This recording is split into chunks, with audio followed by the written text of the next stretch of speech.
shirkadda xawaaladaha lacagaha ee Transfer Galaxy ayaa xafiis cusub ka furatay magaalada Örebro ee dalka Sweden iyadoo shirkaddu sidoo kale soo kordhisay adeegyo cusub iyo qiimo dhimis aad u hooseysa. Haddaba arrimahan waxaan wax ka weydiinay mudane Mustafa Cismaan oo madaxa suuqinta ee shirkadda Transfer Galaxy. Mustafa hore waxaad naga warantaa shirkaddan maanta waxaad u samayseen iyadoo horeba u shaqeynaysay Transfer Galaxy xafiis cusub. Marka bal faahfaahin dadka si xafiiskan furteen iyo waxa ku saabsan yahay ku qabanaysan. barkadoo maadsan tahay xafiiskan cusub waxa uu ka mid yahay horumarka balaaran ee aan u wadno iyadoo shaqaale tiro badan ku soo biiri doono shirkadda taasana uu kaliftay in xafiiska balaaran oo maanta inaanu xafiis aad u weyn oo 4 qaybood ka kooban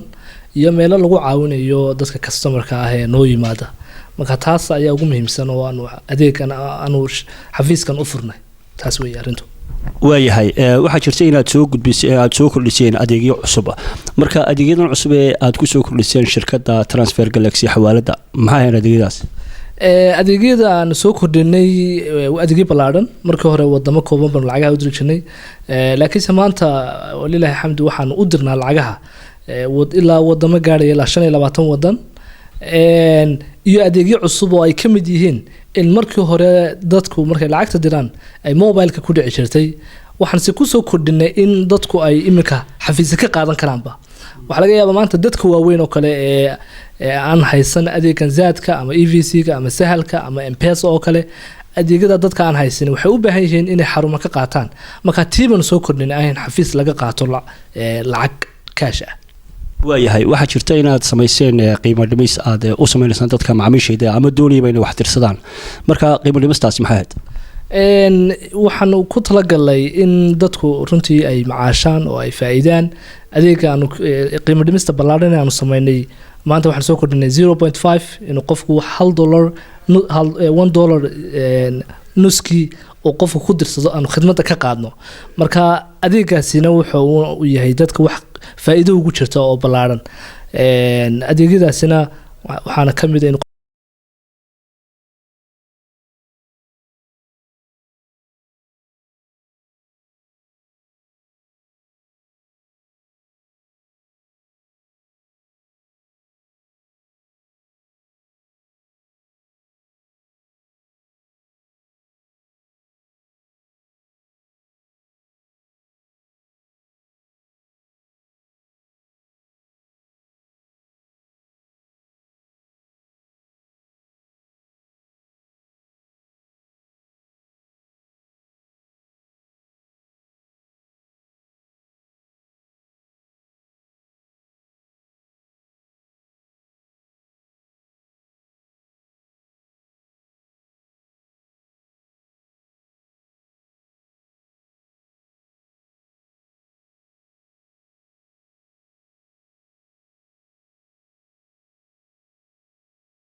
systemkan markuu kale uu Soomaaliga uu doorto kadibna wixii uu baahnaa oo dhan halkan taabo qor magacaagi hore u sii soco riix waxyaabo badan oo runtii soo yani qofku baahidii asaasiga ahayd oo dhan ayaanu systemhan ugu soo kordhinay. way Mustafa waxa jiray shirkado badan oo xawaalada oo guud ahaan geeyaga Soomaalida iyo geeska Afrika oo ka shaqeeya iyadoo badankooda ay Soomaali leeyihiin. marka idinku Transfer Galaxy ahaan shirkadiinan maxaad kaga duwantihiin xawaaladaha noocaas oo kale? runtii waxaan kaga duwanay wax badan oo ay ka mid yihiin wax unique ah oo maanta qofka jooga Europe ama maanta qofka khaasatan qofka jooga Sweden waxa laga yaabaa markuu doonayo lacag diro inuu marka hore wadooyin badan mari jiray. wadooyinkaasaan u soo fududaynay oo ay ka mid yihiin in website booqdo kadibna website-ka markuu booqdo uu isdiiwaan geliyo markuu saa isu diiwaan geliyo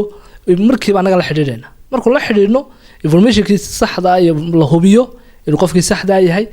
systemkii xor buu yahay kadibna saasuu lacag ku dirsanaya halkii hore markii hore ay ahayd inuu telefoon qabsado oo uu yidhaahdo fadlan lacagtii baan soo diray lacagtii iga dira qofka hooyadii waxay joogtaa meel heblaayo processka noocaas oo isaga qabanaya talabaad ee runtii qofku ka faa'iideeyo waxa weeye dee in 24 saacadood wax u furan oo xor u yahay oo system aan u baahnayn inuu cid wacaba waa taa markaa muhiimadda ugu badan aan isleenahay shirkadaha kale iyo suuqaba waxaan kaga duwanay arrimahaasi ka mid yihiin waayahay waa si fiican haddii jiraan matalan Mustafa dad halkan joogo iyagu aan computerka isticmaalin sida aad imika u keenteen fikradda ah in wadankii lacagtii gacanta laga qaadan karo iyadoo marka hore online oo kaliya ahayd haddii ay jiraan fikrad noocaas oo kale dad halkan joogo aan iyaguna computerka isticmaalin oo kale ama dumarka oo kale ama waayeelada oo kale iyaga maxaad kula talin lahayd dadka noocaas kale sameeyaan waxaan horta qorshahaygu yahay inaan magaalo walba tagno oo dadka aanu barno systemka qofku wuxuu u baahan yahay kaliya inuu telefoon qabsado kadibna uu markuu website-ka iyagan halkan hooseynka ku qoran uu arko nala soo xiriiro kadibna information-ka markuu website-ka galo lambarka shirkadda ku qoran uma soo wici karo haddii uu caawinaad u baahan yahay qofku uu yidhaahdo war anu ma fahmay systemkan waxa uu fara dhuudhuuban dhalinyaro shaqaale badan baa halkan jooga oo ilaa 4 qof dhalinyaradaas ayaa caawinaya oo mar walbana caawin kara markaas dadka waaweyn taasi u baahan yihiin waxa kale oo muhiim ah oo aan runtii soo wadnaa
magaalada Örebro ee wadanka Sweden